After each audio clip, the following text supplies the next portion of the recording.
Okay, then let me start by saying good afternoon to all of you and welcome to our instruction course on how to diagnose and manage the post-cataract surgery ocular edema.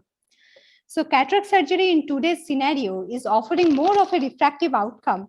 And in that situation, if anything goes amiss, it becomes a psychological stress both for the surgeon and the patient. So how to mend the inadvertent outcomes and offer a reasonable final vision to the patient is the aim of this instruction course. I'll just share my screen.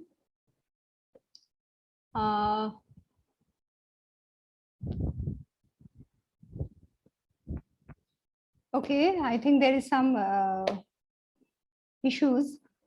Okay, then I take immense pleasure in introducing my esteemed co-instructors, and as we have already mentioned, there is a change in the serial. Dr. Rupak Roy having another IC in another hall, so I will call him first.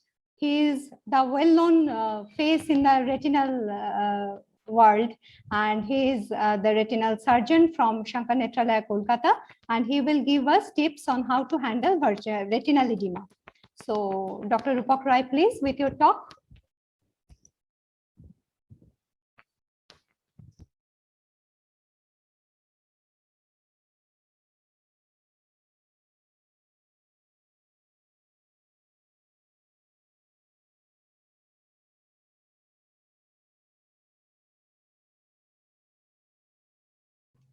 Am I audible? Yes, you are audible. Rupak, you are audible. Switch on your camera also, please. Are my slides visible? Yes, sir, you're audible and visible both. Make it a slideshow. Yeah.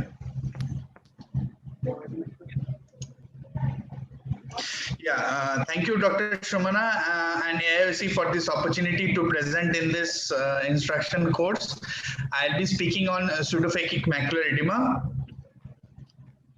So cystoid macular edema or pseudophakic cystoid macular edema is an important post-operative complication of cataract surgery.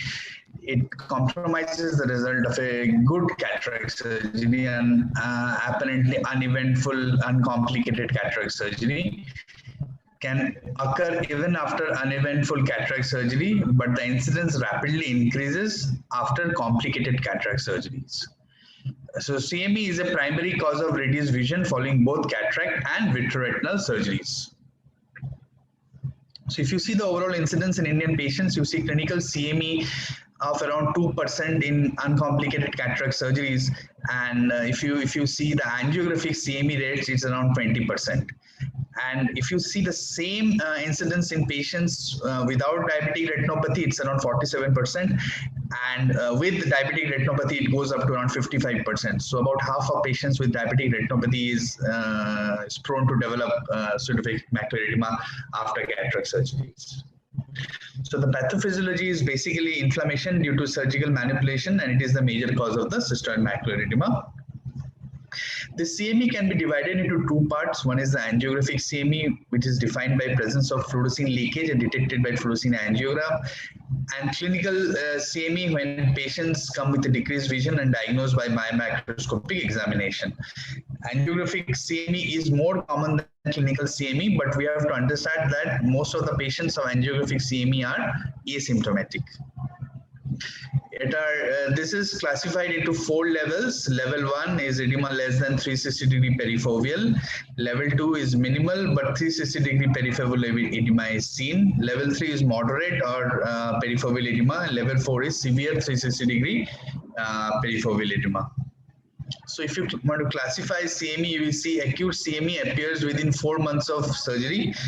Late onset occurs after than 4 months post-operatively, and chronic CME which lasts more than 6 months. So what are the symptoms? Decrease in visual acuity is the commonest symptom. Loss of contrast, sensitivity and color vision is also complained by patients.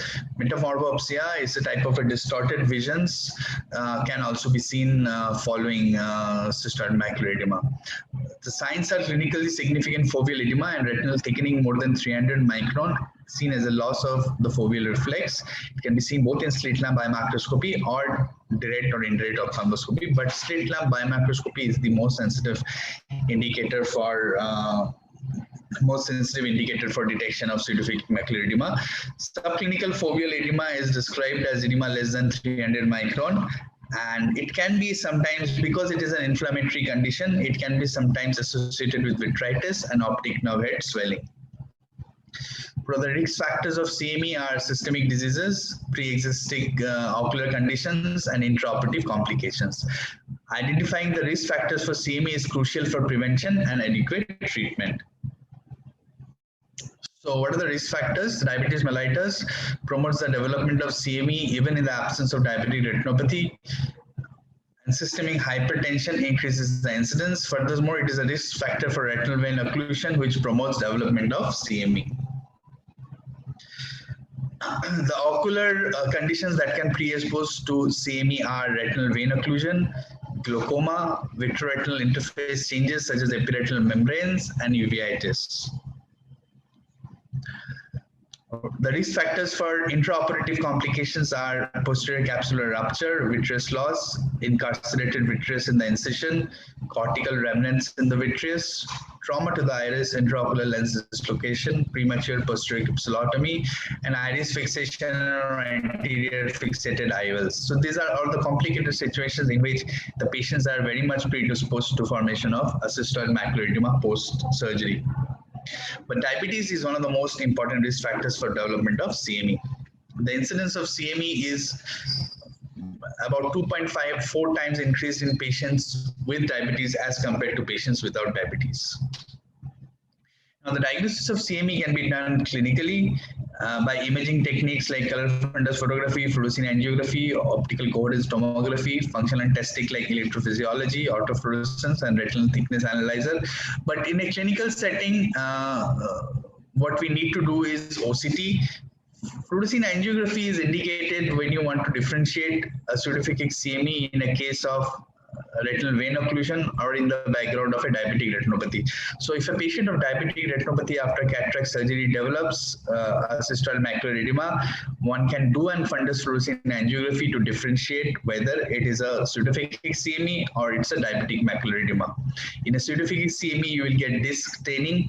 On the other hand, in a diabetic macular edema, the disc will be cold or no staining. But for a routine practice, an optical coherence tomography will suffice. So this is a color fundus photograph showing a cystoid macular edema, and the fundus fluorescein angiography of the left place showing a petaloid leakage surgery of cystoid macular edema. This is a classic OCT of a patient with pseudophysic CME. You can see the nuclear layers are ripe with cysts. So this is a classic presentation of a cystoid macular edema. Coming to the management of CME, prophylaxis is the most important step. Prevention, try to do an atraumatic surgery. Surgical complications are not in the hands of surgeons. Always, in the best of hands, we can have complications. Even if we have complications, manage the complications wise so that the predisposing events are cut off. Surgery, if the patient is not responding to medical therapy, we go for surgery. Also, if there is presence of vitreomacular traction in OCT, surgery is needed. But first line therapy is medical therapy with non-steroidal anti-inflammatory drugs, corticosteroids, and carbonic anhydrase inhibitors. Prophylaxis is the most important part. So prophylaxis must be considered, especially for patients with risk factors like diabetes, uveitis, venous retinal occlusions, intraoperative complications like posterior capsular rupture, cardiovascular diseases. So patients with uveitis, diabetes, retinal vein occlusion, whenever they are planned for cataract surgery, it is a good idea to start an NSAID 7 days prior to surgery and continue that NSAID at least 1 month post-surgery, even if the patient is asymptomatic and the patient does not have any CME. Treatment strategy is basically inhibition of the inflammatory cascade. Despite newer cataract surgical techniques, management of CME still remains a therapeutic challenge. Inhibiting the inflammatory cascade is a core strategy for CME risk reduction. Topical NSAIDs and corticosteroids are the first-line modalities. I personally prefer giving topical NSAIDs for at least 2 months before switching over to corticosteroids or any other form of treatment. If the patient has a CME, you start with patient with a Nepaflac, and you observe the patient for 2 months. Most of the time the CME will resolve. If the patient's CME is not resolving after using NSAIDs, we can step up the therapy. Step up the therapy can be in like using a corticosteroids, which can be used in a topical method, or best it can be used in a subtenon or an intravitreal injection. So intravitreal injection is preferred because there is always a higher risk of glaucoma with the subtenon depot injection. So the first line therapy of pseudophakic macular edema is NSAIDs. If the NSAIDs does not work for at least 2 months, then you switch over to corticosteroids, preferably an intravitreal formulation. Anti-VEGF agents does not have much of a role in pseudophakic CME because this is mainly an inflammatory condition. And pharmacological vitreolysis agents are not available in India. But if the patient shows vitreomacular traction on OCT, do consider vitrectomy. Thank you very much for your kind attention. Thank you, Dr. Rupak Roy. Thank you so much for giving this wonderful talk. Now, let me, you have another talk, I believe. So thank you for giving us the time. Thanks. So now I invite Dr. Purban Ganguly, the brave young oculoplastic surgeon, who will give us tips on how to handle the adnexal edema. Please, Purban. Thank you, madam. I hope I'm audible. Yeah, Hello? perfectly. Okay. So I'll be talking about adnexal edema. Thank you, Dr. Sumana Chatterjee and AIOC for giving me this wonderful opportunity. So water everywhere. Now what happens when this water is coming to the ocular adnexa? Warm greetings from AIOC, Kolkata. Water is life only when it remains at the right place and at the right time. So our preoperative state of mind is whether the IOP is controlled. Did the patient stop the anticoagulants? What kind of iris I'm dealing with? Will it become floppy? If the pupil is small, will I be using an expander? Is it a hard or a soft cataract? Will my biometry be accurate? So these are the thoughts that usually come before we go in for a cataract surgery. But who are the steps of the cataract surgery? The eyelid, the orbit, and obviously the sac. So when after the cataract surgery, we find that this adnexa has become swollen, we become that the repentant remorse comes to us. Where did we go wrong? Now the Sherlock Holmes investigates why the water came. Now, possible causes of adnexal edema after cataract surgery may be related to the surgery, may be unrelated to surgery, and both may be infective or non-infective. So let us first come to the causes related to the surgery, which are non-infective causes, which is block related. The peribulbar block, peribulbar block causing a retrobulbar hemorrhage or a subtenon block, and allergic reaction to the drugs. Mostly the non-infective block related cases are due to injury, too much block, subperiosteal hemorrhage. The medial wall of the orbit has been damaged. And obviously there are reported cases where while the peribulbar or the subtenon block, the skin flora has been incorporated post-septally into the orbit. So the non-infective cases, the most important is retrobulbar hemorrhage. Retrobulbar hemorrhage can be mostly traumatic while giving the block. And we all know it can be managed conservatively once we have detected that there is a retrobulbar hemorrhage, and the conservative management includes putting on pressure, doing an indirect ophthalmoscopy to find whether there is any perforation, blood pressure and anticoagulants needs to be controlled, ice packs, and so on and so forth. If the conservative management fails, the most important thing that all anterior segment surgeons, posterior segment surgeons can do is a lateral canthotomy with an inferior cantholysis.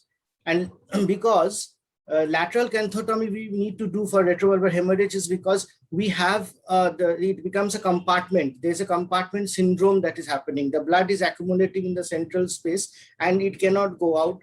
The orbit becomes tight and there is a compression of the optic nerve. There is retinal ischemia and the vision drops. So what are the primary indications? There is decreased vision. The vision is deteriorating very fast. There is increasing proptosis. The intraocular pressure is high. There are retinal changes that you are seeing. So in those cases, you need to go in for a lateral canthotomy. But before doing a lateral canthotomy, an indirect ophthalmoscopy to see the periphery is very urgent, because if there is a perforation, then lateral canthotomy versus perforation is a debatable thing to do. But the basic process of doing lateral canthotomy is put in a local lignocaine infiltration. And before putting your scissors with a mosquito forceps, you just give pressure on the canthal tendon. This will do the hemostasis and you will have a bloodless lateral canthotomy. And just release the lateral canthal tendon and you will find that there will be some reduction of the proptosis and the acute rise in the intraorbital pressure will come down. Let us come to the non-infective causes. That is the allergic reaction. One important thing is that the hyaluronidase is known to cause allergic reaction after putting in a block, and the risk factor is too much of hyaluronidase. Only 15 units per ml is the recommended dose by the British National Formulary. But another important fact is that a pre-existing pseudotumor, there is some kind of an interaction with hyaluronidase enzyme with the pseudotumor condition in the orbital apex, which can flare up. It is usually treated with the Phenergan injection and steroids, both topical and oral. There's infective causes related to surgeries, acute postoperative endophthalmitis and panophthalmitis, which will be dealt later on. Let us come to the unrelated infective causes. It may be a flare of a pre-existing infective foci that we have forgot to detect, or it may be a flare-up of a non-infective orbitopathy. The infective foci, lacrimal sac, canaliculi, blepharitis, which can lead to preseptal orbital cellulitis, and if not detected about the overlooked nuisance, it can cross the septum and can turn fatal. That is orbital cellulitis. Pre-existing non-infective causes, thyroid orbitopathy, pseudotumor. It is always advisable to do a cataract surgery for thyroid orbitopathy in the quiescent stage. If there is a pseudotumor, be cautious that the pseudotumor is controlled. Arteriovenous fistulas, vascular and lymphoid tumors, whether to treat the tumor first or the cataract first will depend on a mutual communication between the orbit surgeon and the anterior segment surgeon. And neuroimaging has got an important role in ambiguous cases. So the take-home message is that proper past history is important for non-surgical, non-infective cases. Whenever we are in a doubt with the clinical history, please go in for neuroimaging. Pre-operative ocular adnexal clinical audit to look at the ocular adnexa and look for infective foci is very important. Again, shifting to topical anesthesia is safer to avoid block-related orbitopathies. And lateral canthotomy can be performed anywhere by any ophthalmologist if you have an inadvertent retrobulbar hemorrhage. So sometimes to prevent ocular adnexal tumors, it is always better to prevent such occurrence rather than to cure it. And lastly, I would say for both anterior segment and posterior segment surgeons, the ocular adnexa is like a stepson. But sometimes looking at your stepsons are useful if you want to have a clean postoperative outcome. Thank you so much. Thank you, Purban. Thank you for your excellent talk. So the stepsons can really create a mess, I think. Thank you, madam. Thank you so much. Okay. So I will now invite Dr. Nivedita Dash, a great warrior herself, apart from being an excellent corneal surgeon, and she will guide us on how not to miss Fuchs endothelial dystrophy pre-cataract surgery. Nivedita, please your talk. The timer would be set at 7 minutes. Am I size visible? Yeah, perfectly all right. Okay.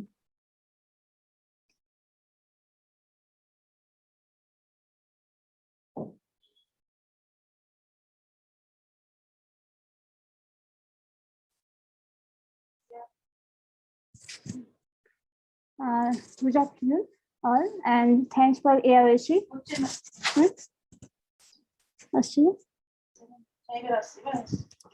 Good afternoon, everybody.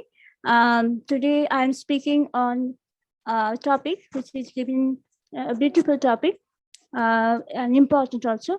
Mixed in corneal edema in a case of cataract surgery, which is done in mixed post endothelial dystrophy. So every cataract surgeon's dream is to see a patient, happy patient on the first postoperative day with a crystal clear cornea, white eyes, and centrally placed eyelid in the back without any complication with a very good patient. But sometimes it may go wrong.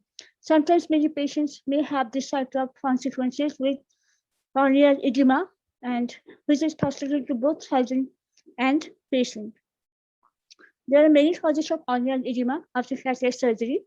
Mostly a mechanical injury due to surgical trauma by turbulence of fluid or may due to the turbulence of nuclear fragments.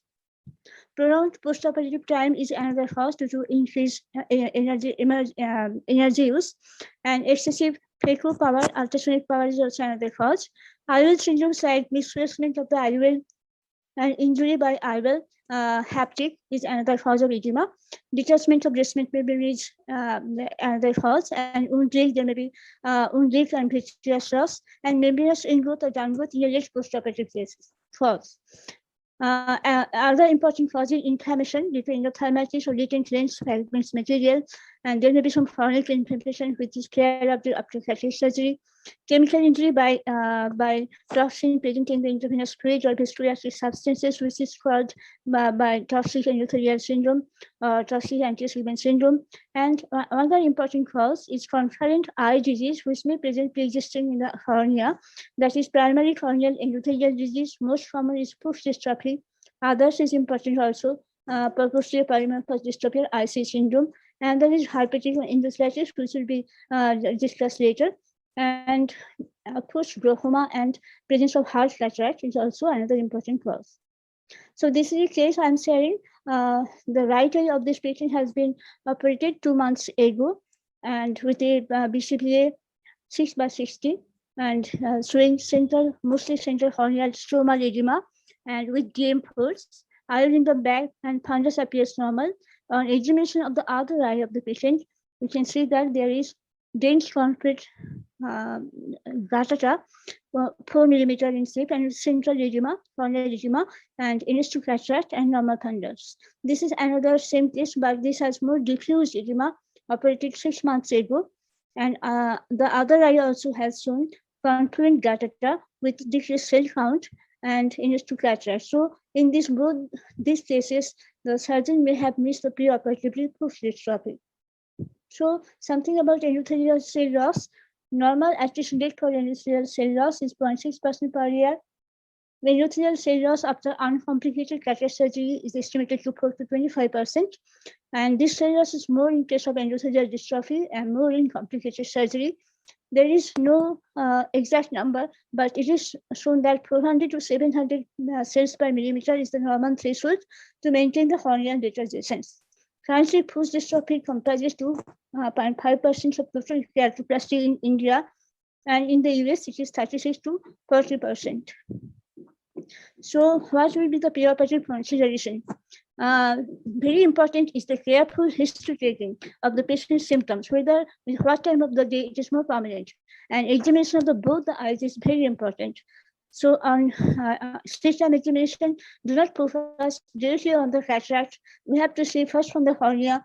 In the cornea, we have to see any gatata or any stromal edema is present or not, any microcystic edema is present or not, pigments over the endothelium, dim thickening or pores is present or not. In specular mass microscopy, we have to look for endothelial cell count, density, coefficient of variance is an important parameter. It should be less than 40. Confluence of the gatata is important. Hexagonality should be more than 60%. And central corneal thickness It is not an absolute value, but there is a cutoff value of more than 640 micron. It is not absolute because many normal variance is there. So if in doubt, you always take a from cornea for opinion before decision making of the such cases. And another important parameters to do out in preoperative assessment is cataract density, antechamber depth, size of the dilated pupil, because all these are related to complications of surgery. Other ocular diseases should be looked for, like glaucoma, amblyopia, retinal disorder, uveitis, past refractive history, because they may improve the outcome. Medication history, alpha-1 agonist use is very important because they may lead to prophylaxis, which lead to the difficult situation in both the transplant surgery and in cataract surgery. And we can diagnose the subclinical corneal edema by using new tools if it is available. And important thing is personalization of each patient's treatment, and patient counseling is very important because there is increased recovery time and they may need corneal transplant in future. Something about post-dystrophy, what is that? It's a bilateral progressive inherited, mostly autosomal dominant disease present in the fourth decade. Very few are sporadic that may present in the earlier years. Its prevalence varies from 3 to 8% to 11% in patients of more than 40 years, characterized by central or paracentral glutatata with pigments with or without corneal decompensation or edema. The normal attrition rate of endothelium is more in case of FCD, and there is much anterior corneal cellular and structural changes which is seen before the clinical significant edema. And FCD with cataract definitely present a unique challenge to the surgery. So what are the impulse of this glutatata?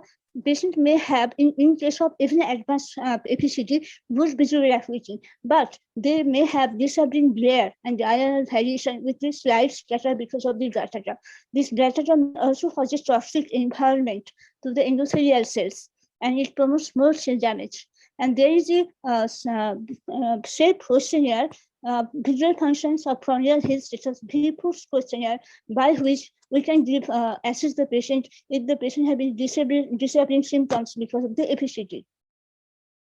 Clinical reading, there is very modification of clinical reading has come. This is currently timing. This following are the stages. The staging steps. Yeah, Nivedita, you continue, please. Yeah, these following stages is there, but this is made using the clinical relevance nowadays. There are some new tools in the advanced stages. It is very easy to diagnose, but various stages of CCT progression, corneal backscatter, and central to peripheral thickness ratio. This has come. Most recently, same cloud has come, which can predict the early clinical edema or which case may need corneal transplant in future. This is a very beautiful preoperative risk assessment of Gaviria et al. They have taken few parameters. The low risk is 0 to 5 points. Very high risk is more than 20 points. And some intraoperative consideration, we should always minimize the endothelial cell loss in cataract surgery. So we should use decreased ultrasonic energy by various methods, by using chopping, film to fabrication. Use viscoelastic judiciously can be used, should be used, and substrate ranges can be used. And irrigation, we should give low flow parameters always should be used. And BSH with glutathione and sodium bicarbonate glucose should be used. Choice of interference is very important in post cataract surgery. Monoprofile hydrophilic aspiric IOLs with larger optic diameter in TP procedure should be used to avoid multiprofiles and avoid antechamber IOL. Toric IOL can be used in triple limit surgery. In high risk of decompensation should be target refraction should be in myopic range. Recently, presbyopia fighting has been used, but in stage procedure by Price and et al. Postoperative care should require more steroids with hypertonic saline. Optimal IOP control should be there. Periodic follow-up is very important. Waiting should be can follow up to 3 months, but not after that. Difficulty surgical planning is there. So because of the common symptoms, very early cases may be missed. In some cases, without keratoplasty, there is delayed and inferior visual recovery, and deteriorations of the glutatata always occurs after surgery. And patients also need early visual improvement. So decision depends on severity and degree of the disease. patient's visual demand, patient's ability to provide extended follow-up, benefits of single surgery with faster surgery is there, and patient's rising expectation of visual acuity. So who needs combined surgery? If there is significant confirmed cataract, if there is increasing asymmetry or significant asymmetric asymmetry, if there is epithelial stromal edema, symptoms of glare, if there is high degree of nuclear sclerosis present in advanced PPCT. Cataract surgery alone is present in older patient and in visually significant cataract with minor cataract. And endothelial transplant is done may be done in young patients with clear lens or in patients symptomatic due to significant cataract. Some new treatments available. I'm not going to details. This is on the Smith stripping only without any transplant. Growth kinase inhibitor to proliferate the endothelial cells, and some all are in experimental stage. Intracameral injections of to alter endothelial cells. So in summary, efficiency with cataract is measured via preoperative, intraoperative, postoperative consideration to achieve the results. All patients should be educated on the progressive nature of the disease and possibility of corneal transplant either during surgery or any point in the future. Combined triple surgery is now preferred for faster recovery and improved care. There is always maybe hypervisit if there is normal hydration status when cornea achieves. So iron calculations to target myopia and EPCT, only EPCT who undergoing cataract surgery alone, we should always target the myopia in anticipation of eventual need for EK. Thank you for patient hearing. Thank you, Nivedita. I salute your determination, motivation, and excellent talk. Thank you so much. No problem, no problem. And we are very much lucky to have Dr. Jayanshu Sengupta with us, such a prolific surgeon to guide us on the descemet membrane detachment, the pathology. Sir, your talk, please. Is the screen visible, Nivedita? Sumana? Yeah, I think it is now. You are visible. Sir, please The share screen your is still not visible. Yeah, I am sharing. Yes, sir. Right. So it's visible and you're audible. Yes, perfect. Yeah. So thanks, Sumana, and both Ripok and Nivedita had given a wonderful talk on the Fuchs endothelial dystrophy. And now we have a situation where we have a post-operative corneal edema, which may or may not be associated with the Descemet's detachment. So the question is how we lost her. It's a fantastic topic to say. Now, when we consider the iatrogenic factors, that is, which are factors dependent on us as well as on the patient, it's not just individually us, we will call it an intrinsic or an extrinsic factor. Now, amongst the intrinsic factor, obviously, as Nivedita pointed out, is true for all grades or all forms of corneal disorders, like whether we are having what is the hardness of the cataract, then what are the openings of access, like size of the openings of access, including the wounds, like we should not have a very tight wound, and it should not be again a too loose wound to give rise to a post-operative leakage. So it should be an appropriate wound through which our instruments can go in and move around. The pupillary aperture is equally important, which may be modified in certain situations, like you may have a floppy iris syndrome where the pupil tends to go down, or the rigid pupils. Then we have we have to keep in mind the pseudo-exfoliation syndrome, where we have a inherently reduced ability of the pupil to dilate. So, and which will actually determine the size of the rhexis that we are having. So all this will lead to the amount of manipulations that we are performing inside the eye. Additionally, we have to keep an eye on the tolerance to trauma for the endothelium as well as the surrounding structures, because that is the structure which is responsible for the post-operative corneal edema, and Descemet membrane is just the carrier of the endothelium. So both these structures become very important when we perform a cataract surgery. Now, when it comes to endothelium, though Nivedita had pointed out, we will just focus on three important highlights, like what is at the current level, what is the structure of the endothelium, how good it is functioning, and from that we have to predict whether it has the capacity to recover or not. So if you see this as we have a cell density, the coefficient of variation, and the hexagonality. So the higher the hexagonality, it is good. The lower the CV is good.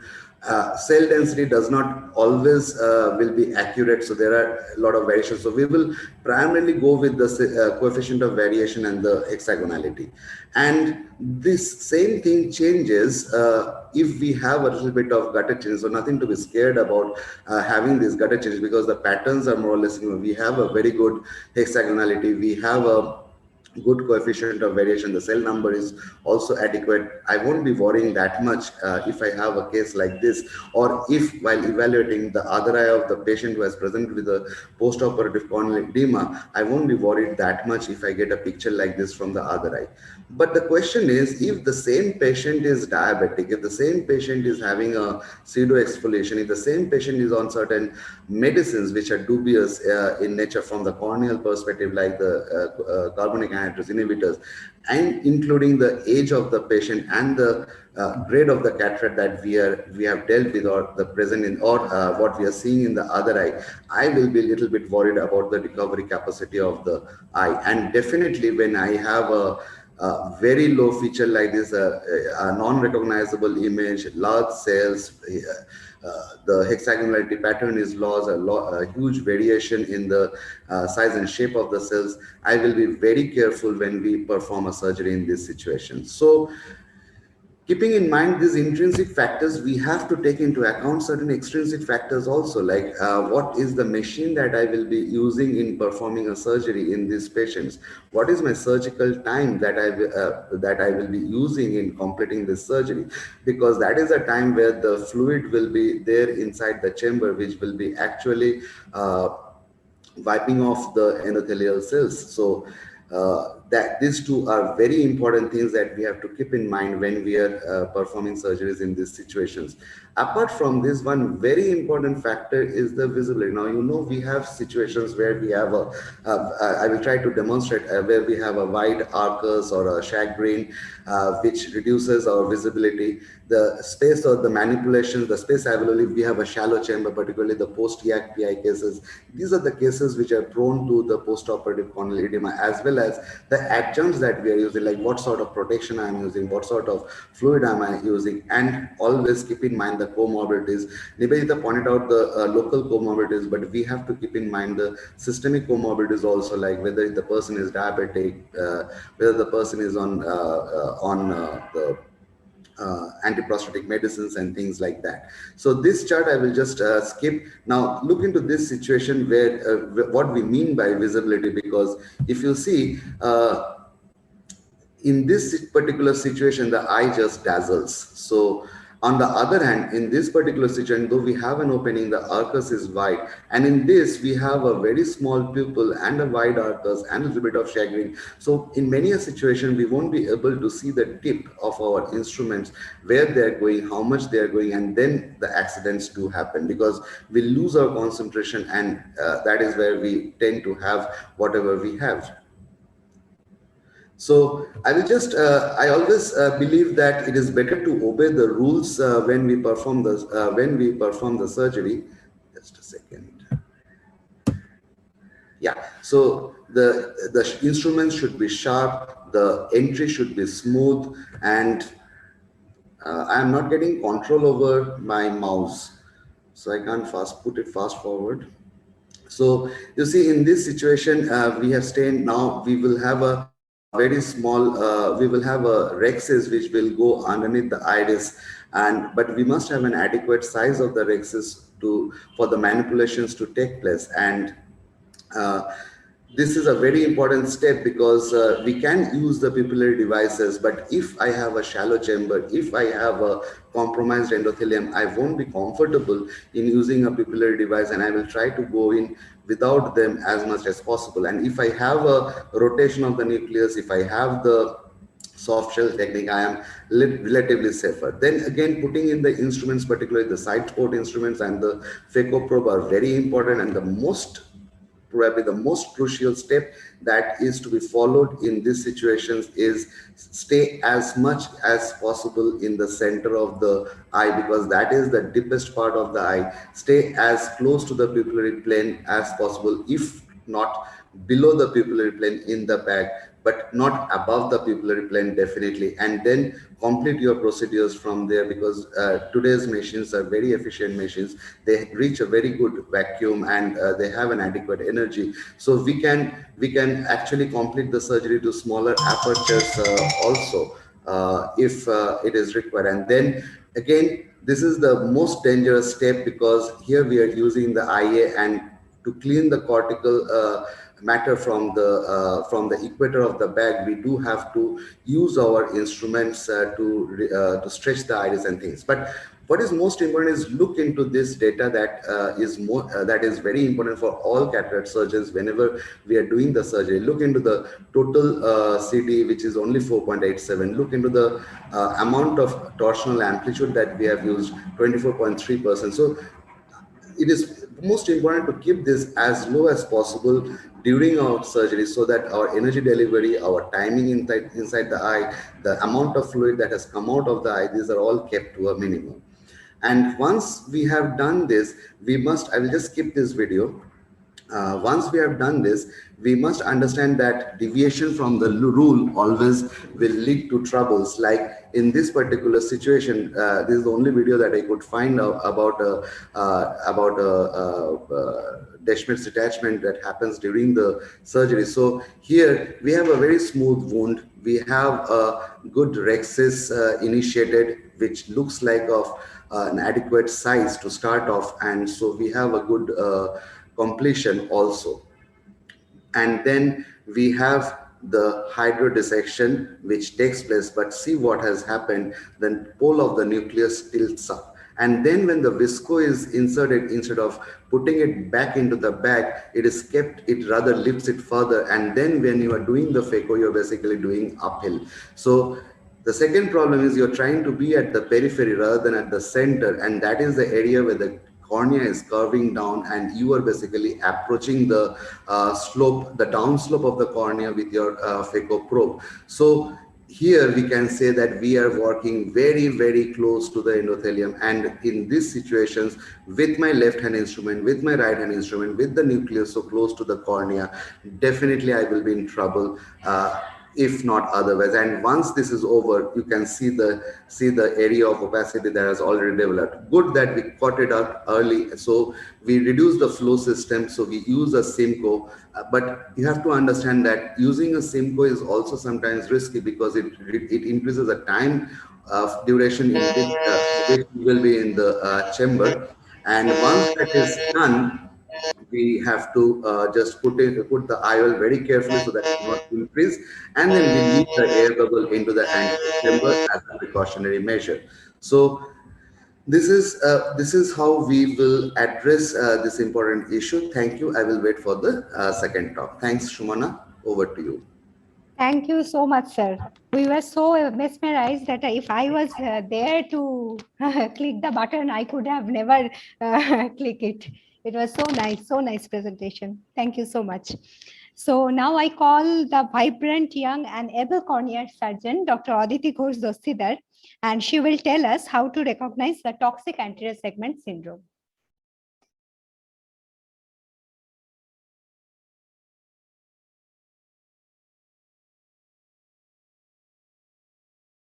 Aditi, you unmute yourself. You are muted.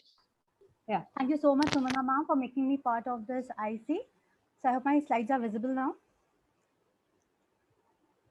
Yes, your slides are visible. Thank you so much. So who killed Robin? So I'll be speaking about toxic anterior segment syndrome in this wonderful IC session of water everywhere. So post-op examination day one of an uneventful surgery. So the expectation is not meeting what we had. We had a good surgeries, a well worked up surgery. Then why the expectation is not meeting? Why post uneventful surgery? We start questioning ourselves. What went wrong? Who killed the Robin? So coming to task, an acute sterile inflammation presenting after intraocular anterior segment surgery, previously known as sterile endophthalmitis, post-op uveitis of unknown origin. Then in 1992, TAS, the term was coined. So what is it? It's a reaction to non-infectious substances which enter the eye, causing intraocular cellular damage and extracellular damage. So what are the clinical features? The patient might come with a blurry vision, painless, discomfort, foreign body sensation. The time of presentation is most commonly in the early post-op period, that is within 12 to 48 hours after surgery. Delayed onset has also been documented by Suzuki et al. And Miyake et al. So what are the most common clinical features? In anterior segment, the classical limbus to limbus corneal edema is seen, fibrin formation, hypopion, irregular or fixed pupil. Intraocular pressure is only in early cases it is decreased and followed by a higher rise in intraocular pressure in later days. Post-op segment involvement depends on the severity of TAS. In vitreous, we can see spillover inflammation. In retina, mainly in cases of IOL toxicity, there can be retinal toxicity. Persistent CME and in choroid, transient choroidal thickness increase on OCT has been documented. So what are the causes of TAS? These are all the causes which have been reported. So mainly whether it is the OVD solution, cleaning solutions on IOL, balance all solution, preservative, antibiotic, intravitreal injection, or intraocular anesthetic. All of them have a common pathway.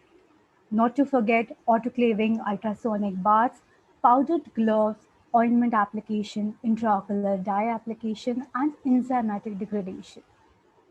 So what is the common pathway? Cellular toxicity of the chemical agents, free radical, that is hydrogen peroxide present in the ophthalmic preparation, generate an oxidating stress, forming free radicals. Blood aqueous barrier breakdown caused by this inflammatory triggers. So one of the most dreadful differential of TAS, every ophthalmologist's nightmare, is it ENDOF? Why is it important to distinguish? Because the course and complication of ENDOF are very severe and there's a fundamental difference in the treatment of the two. So the dreaded differential diagnosis itself, most commonly posterior segment involvement is more severe in ENDOF, the time of presentation is later. And microbiology, negative cultures for bacteria and fungi, negative PCR is found.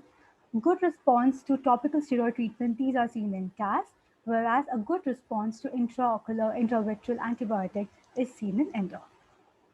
Other differential diagnoses have been wonderfully covered by the previous speakers, but still prolonged surgical time, intraocular manipulation, Dismet membrane detachment, remnants lens material in AC very easily missed, any hemorrhage from the limbal vessels during the incision, or reactivation of an uveitis. We might have forgotten to take a history of herpes and that might have reactivated. These are all other differential diagnoses. What are the complications or long-term sequelae? Depending on the corneal endothelium damage, it can be just transient corneal edema resolving to steroid or a long-term persistent edema requiring surgeries in the future. Epithelial downgrowth, which is a cystic epithelial downgrowth onto the DM, can be seen.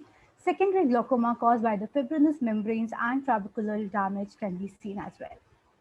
So in the management, prevention is always better than cure. There are multiple guidelines for correct cleaning and sterilization of intraocular ophthalmic instruments.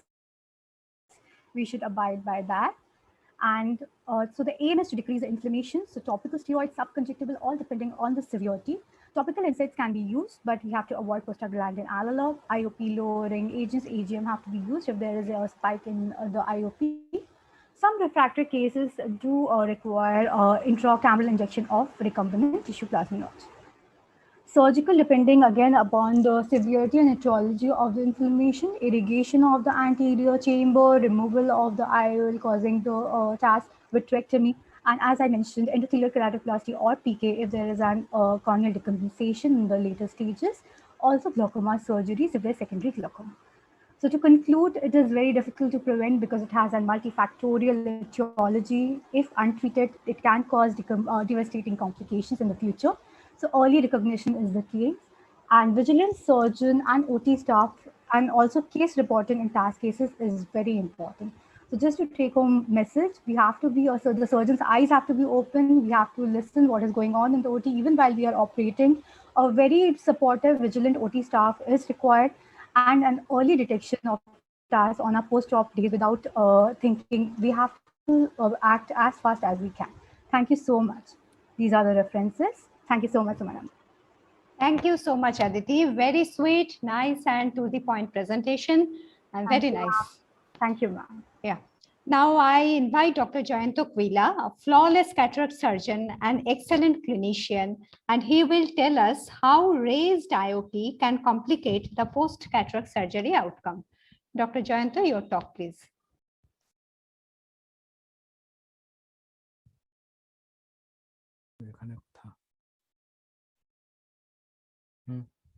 করলাম এটাকে share করবো কেন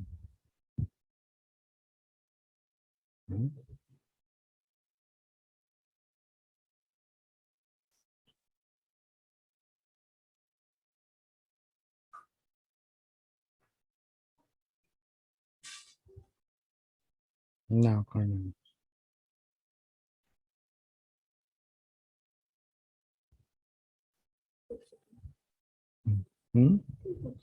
এই তো আসছে আসছে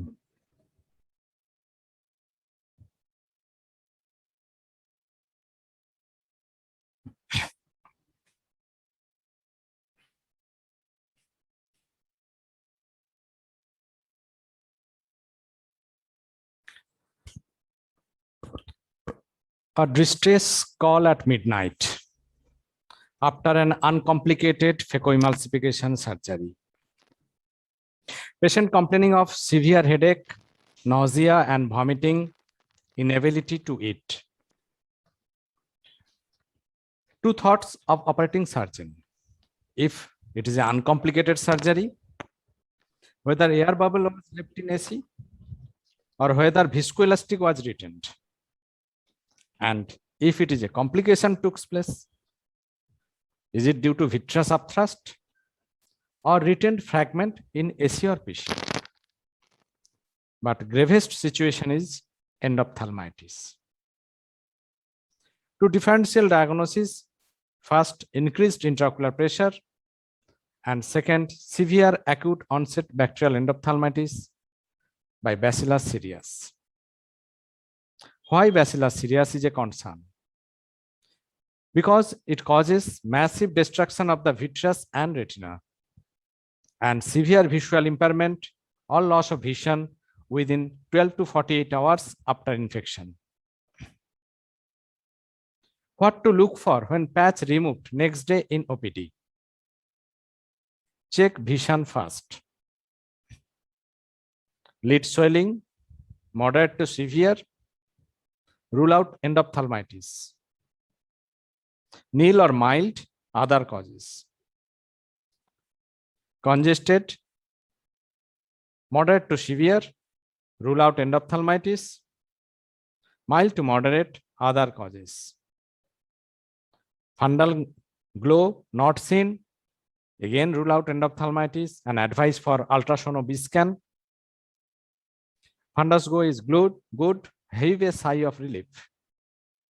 And at that time, check intraocular pressure with sterile precautions. Look into the antechamber. Hypopion, omnious sign, treat for endophthalmitis. Retained fragment, needs removal. Vitreous in AC, apply anti-glaucoma medication or vitrectomy if required. So main cause for the postoperative intraocular pressure increase is that the viscoelastic agent remains in the eye, which causes a mechanical obstruction of the trabecular meshwork. Note the stromal microcystic edema. Incomplete removal of the dispersive viscoelastic agents is often the cause. What to do when air is the troublemaker? Just dilate the pupil, slightly decompress AC from side port, IV mannitol, oral glycerol, or oral acetazolamide for symptomatic relief as per requirement. Postoperative inflammation. Fibrin may cause increased IOP. Pseudoexfoliation eyes are at greater risk. Peripheral flat AC. Inflammatory fibrin membrane occludes the pupil and accumulation of aqueous in the posterior chamber, causing the increased intraocular pressure. So first ultrasonography B scan to rule out infection and increase frequency of steroid drops and add dilating drops. Next, peep into the posterior segment. Dropped nucleus or dropped IOL. Both needs removal. Another cause, a steroid responder. According to Chang et al., most of the severest response were diagnosed between 5 and 14 days postoperatively. Difluprednate 0.05% was more likely to induce IOP elevation than prednisolone acetate. Rapid tapering of the strong steroid or shift to soft steroid, additional oral or topical anti-glaucoma medication. This IOP increased is most likely more in increased risk in tamsulosin users.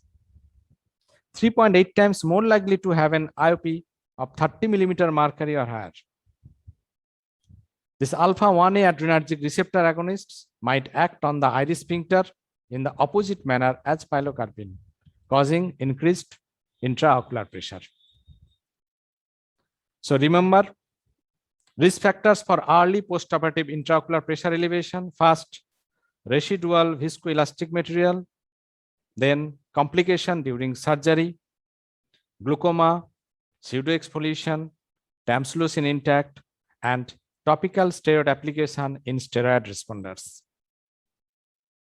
Many recommend applying a combination of dorzolamide, timolol, or brinzolamide topically twice per day. Thank you.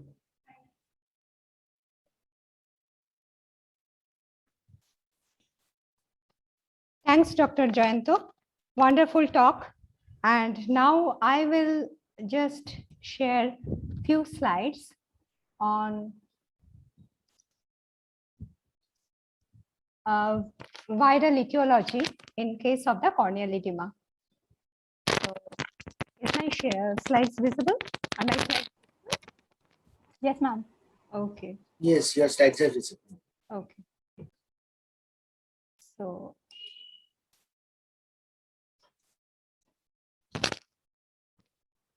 I will start this presentation with a curious case of a 70-year-old male.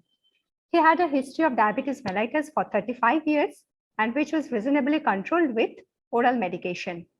Left eye, uncomplicated phacoemulsification was done, and first post-op day, uncorrected visual acuity was 6/9 with clear cornea. But after 2 days, the patient called to report severe dimness in vision after waking up. So he called him the next day, that is the fourth post-op day. The vision recorded 6/36 with severe corneal edema with no epithelial lesion. So as we all do, anterior segment OCT in all cases of the post-cataract surgery edema, we did it and was dreaded to have a descemet membrane detachment, but it was not that. It showed severe undulation of the membrane, obviously, and there was increased corneal thickness, but pupil was normal, ultrasonography was normal, and there was no reaction in the AC. So as we do routinely, we just increase the topical steroid. But the chronicle continued. After 2 days, the patient called to report much more dimness of vision with pain. So in the OPD next day, the vision recorded finger counting close to face and with development of this kind of an epithelial defect. We could not take a slit lamp picture because the patient was so much in pain and it looked like a geographical epithelial defect.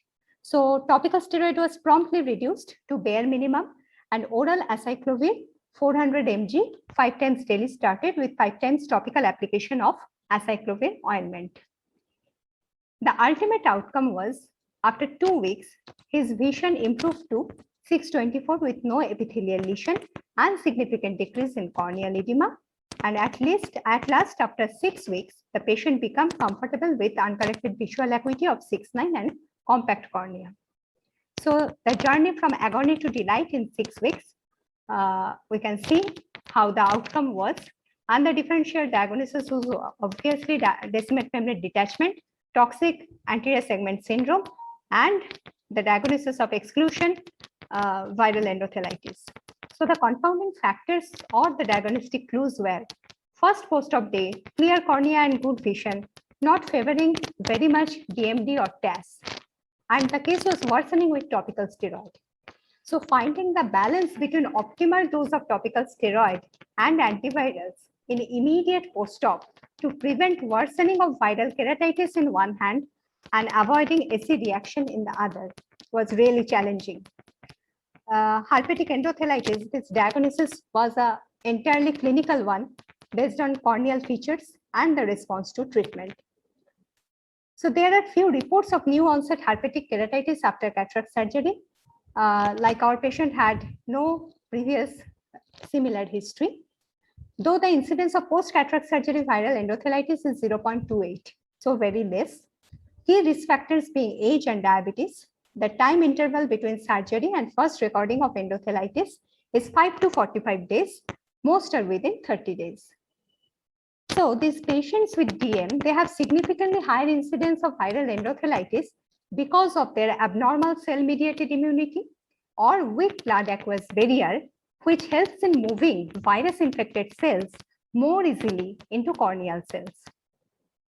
Steroids help to reduce the inflammation following cataract surgery, so we use them. But the topical steroid used during HSV keratitis cause immunosuppression. So it becomes easier for the HSV transfer through the corneal cell layers and increase the self-susceptibility to HSV infection. PCR. It is a useful tool, but it is more likely to identify HSV in patients that present with typical lesions or those who have not used antiviral medication. The assay is less responsive. In 55% cases, it is negative only in patients with atypical lesion or in those who previously used or currently use the antiviral one.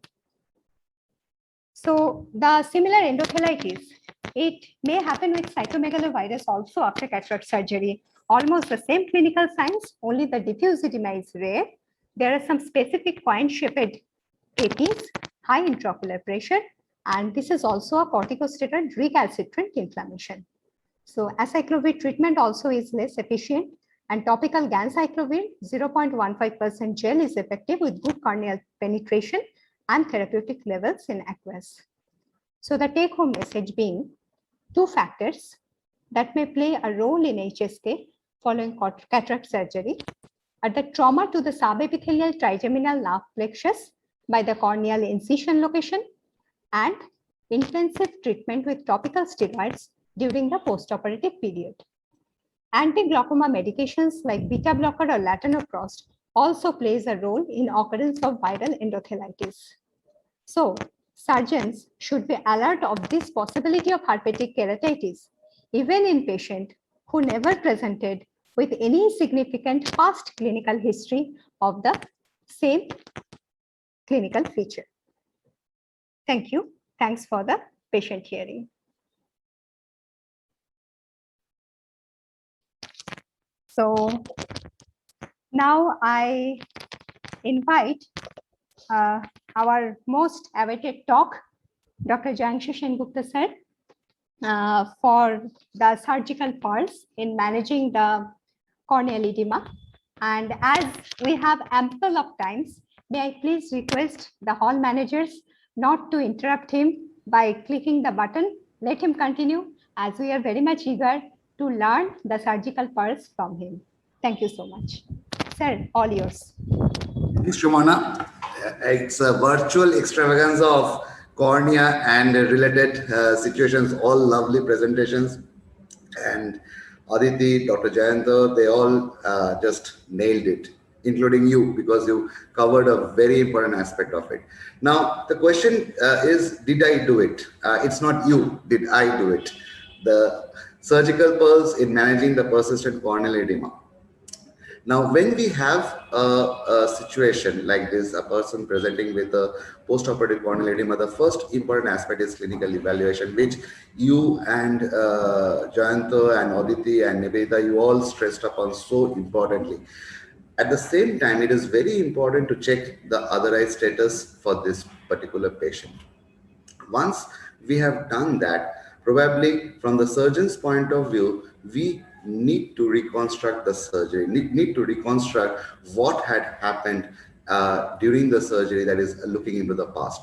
So a very important aspect will be checking the wound position. As you know, in these situations, when we have a persistent corneal edema, many a times the wound is very anteriorly placed. And as I always say, if the probe is anterior, if the wound is anterior, the probe is closer to the dome of the cornea. So the plane of working is much closer to that endothelium. And if you have to dip a lot, you stretch the wound, and that also gives rise to a higher risk of Deschmets detachment. The second thing is to guesstimate the hardness of the cataract from the other eye. Usually they correlate unless it's an uniocular hard cataract. We have to have an idea about the preoperative cornea, having a look from the other eye also. We have to consider the risk factors as has been highlighted all throughout these different talks.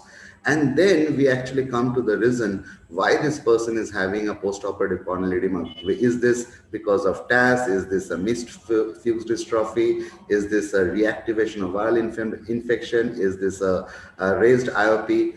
And so in all these things, we look for the other damages inside there, whether I have a rent, whether I have a nuclear drop, a lens placed on top of it, and things like that. If it is patient is coming from outside, I know myself if what I have done on the day of surgery, if it is my own case.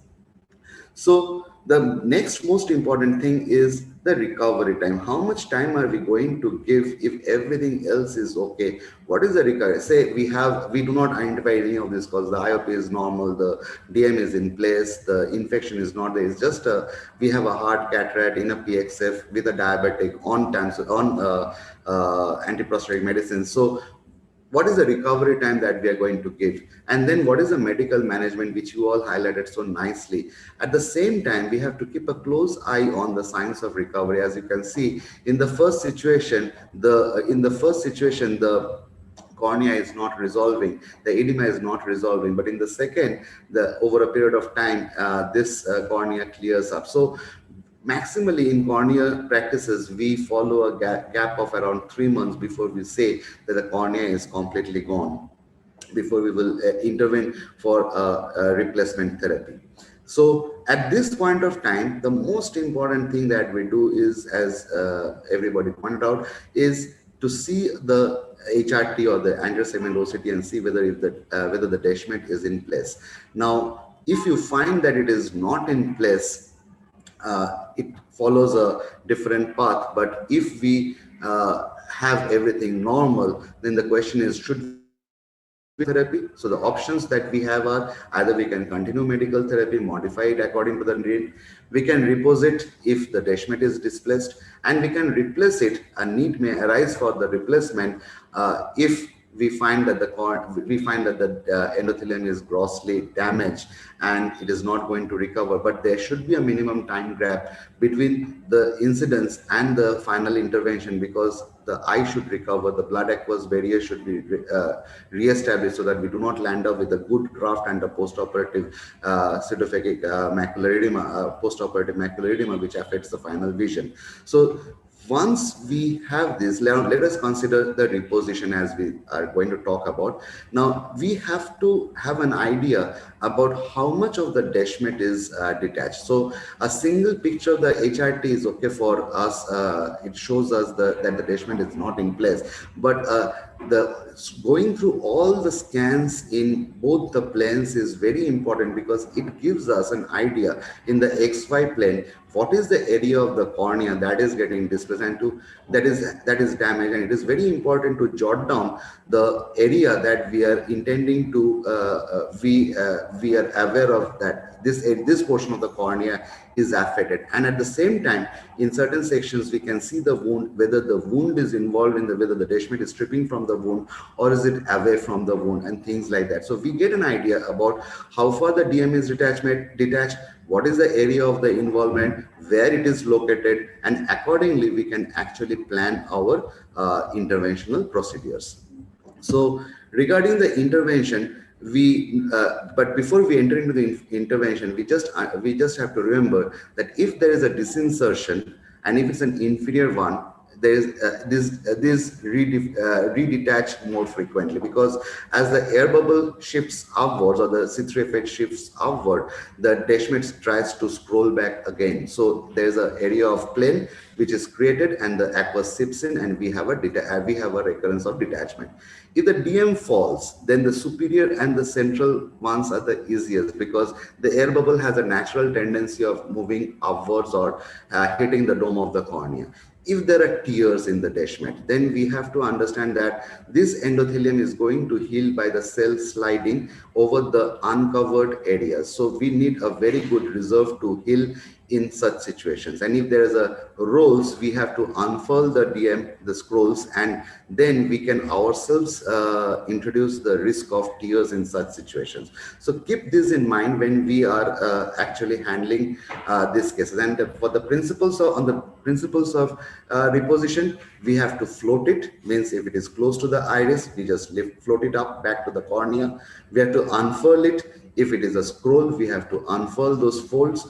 And finally, we have to use a tamponade, whether it is air, whether it is citrate, whether it is SFCs, is mostly on the availability as well as on the extent, because you have to understand that air will disappear in 3 to 4 days time. So if I have a small detachment close to the wound, I may go in for air, but if I have a larger area, I would prefer a citrate or a SFCs, which is going to stay in the eye for a slightly longer period of time. Now, a very important thing that we have to understand, that if this is a right-handed surgeon for a temporal phaco, and this is the right eye of the patient, we have the 4 quadrants of the eye. And now, if this is the quadrant which is affecting, so this is usually uncommon, because it is very difficult to reach that area, but it can happen if we use a bimanual or a Simcoe from the side port for the subincisional cortex. We may detach this part of the endothelium. Now, this part is mostly because of the temporal phacoprobe, because that is the area where we are approaching as a right-handed surgeon. That is our natural direction, because unless you have a very huge decubitus angle, you really cannot walk to the outside. So that is the area where we will have a natural tendency for doing our phacoemotion. That is the area where we will have a detachment because of the phacoprobes. Now look into this area. This is the temporal. These 2 positions are because of the phacoprobe entry and IOL insertions, where we have where we are forcing things into, and this one is mostly because of the cross effect of the chopper that we are using, because our phacoprobe is going to the left and our chopper is going to the right, and if we are not careful, so this is the area where we will have a chopper induced injury. So if we see this lower nasal quadrant, it is mostly we will get the tears. If we go to the superior nasal quadrant, we will mostly have detachment disinsertions, falls from the phacoprobe. If we have superior ones, we will have a incision related detachment detachment. So keep the, and this is a mirror image for the other eye, and this is a mirror image again if we are sitting superiorly for the surgery. So according to the surgeon's position, these things change, and it is very important to have a clear idea that moment you are seeing a DM detached or a stromal edema, try to localize it, and you know that probably something of this sort has happened. And it is very important to then actively look for the DM detachment. It won't be a normal postoperative corneal edema because you cannot access that area otherwise. And you have to understand that if there is an inferior DMD, a stay suture may be needed to keep the detachment straightened. Otherwise, it will always have a tendency to scroll up. Now, we will have a little bit of a case. As you see, we are sitting temporarily, and this is a detachment detachment which is happening obviously on the opposite side. So we can access away from that area. We inject the air bubble. We wait for some time. We fill the whole chamber with the air.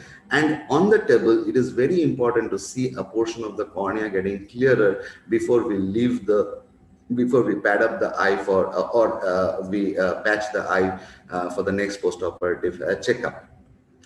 Then we have this situation where we have again a situation where on left side of the cornea is involved along with the center. In such situations, we again approach it from the opposite side, that is the far end side. And sorry, just a second. we approach it from that side and we put in the air bubble. Now this is a central DM, but you see this, the air bubble has gone down in size and it has been extending to the periphery. So that is why the fluid, as I said, makes a plane between the Descemet and the stroma, and it tries to redetach repeatedly. So in those situations, it is very important to have a C3 effect sort of material. So in this situation, you put in the, you inject the fluid so that you can unfurl, then you reduce the air bubble, then you replace it once more, you wait for it to, you use the air bubble to unfurl the same way as we do in DSEC or DMEC, and then we tighten the chamber to the optimum pressure so that that remains attached. And in this situation, is always prudent to use a C3F8 or a combination of SFCs in a non-expansional mixture so that the patient is not that uncomfortable, and you have very good outcomes with such interventions.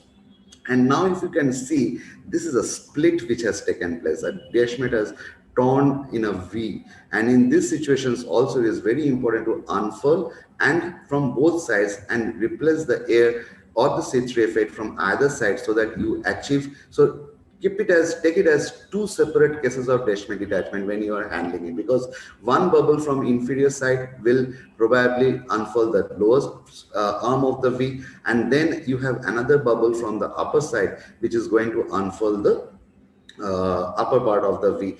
And this type of corneas, this type of Descemet tears definitely require a very good endothelial reserve once it is apposed to heal, because these corneas heal with the help of endothelial sliding.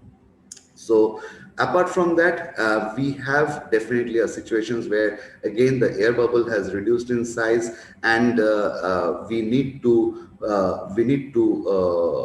again unfurl the tissue, stretch it out to the periphery, because this is the limbal disinsertion which has taken place from the instrument. So where you can make it out, we are sitting superiorly. Then you use the air bubble to iron out the Descemet membrane or unfurl the scrolls of the Descemet that is possibly over there. So because you have to understand that we do not really in the videos, it is not always possible to demonstrate that scroll, or because it's a two-dimensional image that we are getting, but on the microscope you have to have a very clear visibility, and it is very important to have use topical glycerin during this procedure or debride the epithelium to increase your visibility, because we need to be bang on, we need to not injure further in this situation. So we need to unfurl with the help of Sinski, with the help of spatulas, and then we let the air bubble grow in size, and after that we just try to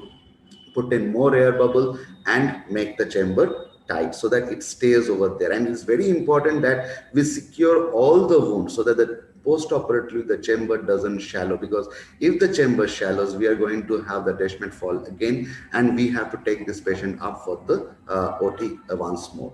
So apart from this, there are certain situations where we have to replace the tissue. So it's a major shift from the full thickness keratoplasty. So that has made us less, probably we take it less lightly compared to our endophthalmitis or nucleus drop, because there people think that the vision is going to be permanently lost. But you have to understand, a permanent damage to the endothelium, though it can be replaced, is equally challenging and does alter the quality of life, or the post-operative can affect the post-operative outcome also in certain situations. So this is very important. We should not at any point of time ignore the importance of paying respect to the DM endothelial complex. And this is how it does. If whatever the situation is, either we have to replace the cornea, then we should be doing a good job. If we are reapposing the DM, then also we need to do it perfectly so that the final goal, that is the cornea, gets cleared and remains clear in the long run, so that the patient can enjoy a very good vision in the rest of his life. So the question, to conclude, we have to evaluate completely, which has been properly done throughout this IC. We have to plan properly, we have to time it appropriately, we have to select the options, we have to justify what we are choosing, and then we have to do the best. Thank you, Sumana, and rest all of you for your lovely talks, and Sumana for giving me this wonderful opportunity. Thank you. We are so much lucky to be able to hear you, and it seems that it is like a Bible. It's like a Bible that we should go again and again to see and to learn. Excellent, sir. Just one question: that what is your threshold for doing triple in case of Fuchs? Right now I have kept a threshold of 690 before I do a dissector. I'm still sharing? No. Okay. Yeah. No. So, Yeah. yeah. So see, I personally do not do a dissect triple or a demect triple unless I'm forced to do so. If I have a thickened cornea with endothelial scarring, I will go for a full thickness keratoplasty. If it is for a dissect, I want to give my IOL a chance, and my cutoff at this point of time is 690. Because you see, as we moved from 600 to 640, it was more so because of the improvement of the machines. The cornea did not start behaving better. It is just the machines became better, so we could move to 600 to 640. And now again, with the inclusion of all these advanced machines, the protections that we have, and all better understanding, we can keep a really low flow system without compromising on the safety of the chamber, and so we can really go up. And also one point is equally important: if a patient is able to see less than what he is seeing, less than what is optimum vision, so long as that is a working vision, it is better to do that with your own cornea rather than have a changed cornea. That should be the dictum, because once changed, we cannot bring it back. So that is one of the reasons I do follow a higher grade. Right, sir. Absolutely right. So let us wrap up this session. So I hope there are no questions left to be answered. And thanks a lot to all my co-instructors and the hall managers for the excellent preparation. Thank you. Thank you, ma'am, for the wonderful talks. Everyone, thank you.